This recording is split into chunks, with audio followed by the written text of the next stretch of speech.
Hey guys, welcome to Philly Close Up. When stars come to Philly, we get you close up. And today we are at the Granary with the legendary Darrin Henson, and we're talking about his newest project, Japanese Asteroids. Welcome to Philly, Darrin. Thank you. It's good to be here with you. Well, I don't know if all of you know, but you should know, this man has been on stages with some of the best folks in the business. He is definitely what we would consider a Renaissance man. And now everything is kind of coming full circle. But take us back to the beginning and how you got your start.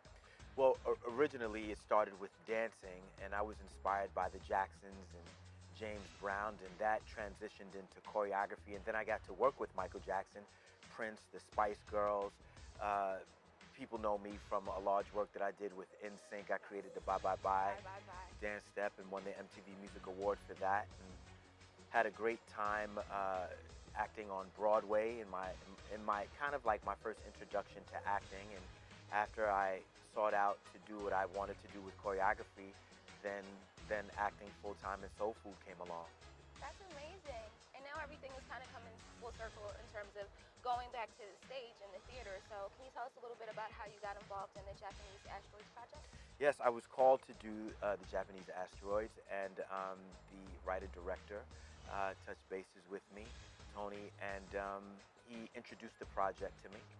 And it is so innovative, I think, in its approach to telling the story about so many people, but particularly this one man who has this really amazing dream about what the world can become if we allow it to. And I don't want to give too much away, but it's really probably one of the most creative pieces that I've ever done.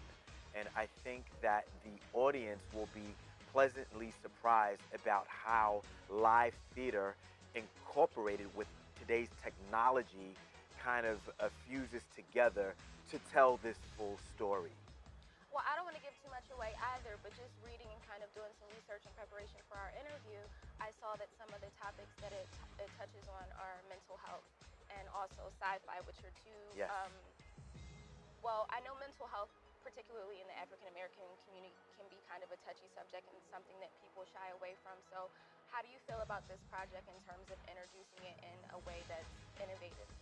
Well, one of the things that pulled me here, and we talked about this, is, you know, we are so daily in tune with what's going on through our cell phones and our computers that sometimes they can take over our life and create cognitive dissonance.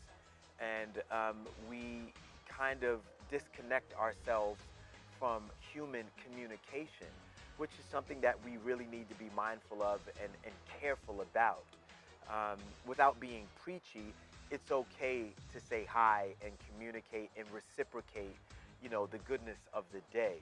So I think this will be a theater piece that will speak to the people's hearts and remind them that our history is not yet fully written and we still have work to do on ourselves particularly. I'm excited about the public of Philadelphia and the surrounding areas coming out and seeing the show.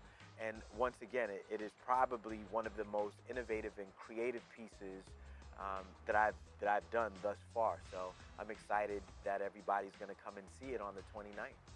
Awesome. And that's not the only exciting project you have to talk about. You're also now adding author to the list of all the things that you do creatively. So can you tell us a little bit about your work here? Yes, I have two bodies of literature. One is called Ain't That the Truth? Acknowledge, Admit, and Invite Truth into Your Life. And the other is autobiographical. It's a book of poetry throughout my life that I've written thus far. I've written poetry on planes, in hotels, at home, right? ever, yeah. And it's really about my process. It's called Intimate Thoughts and the Spirit of Change.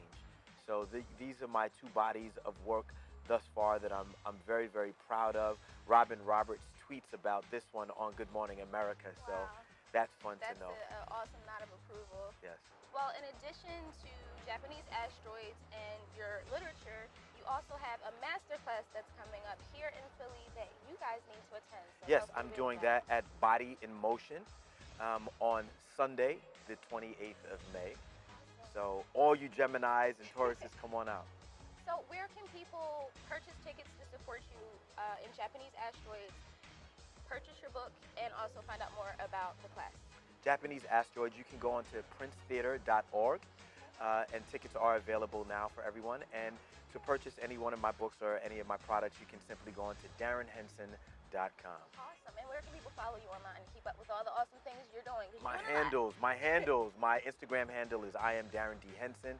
Twitter is Mr. D. Hen, and Facebook is Darrin Do It Henson. Awesome. Well, thank you so much for joining us, Darrin.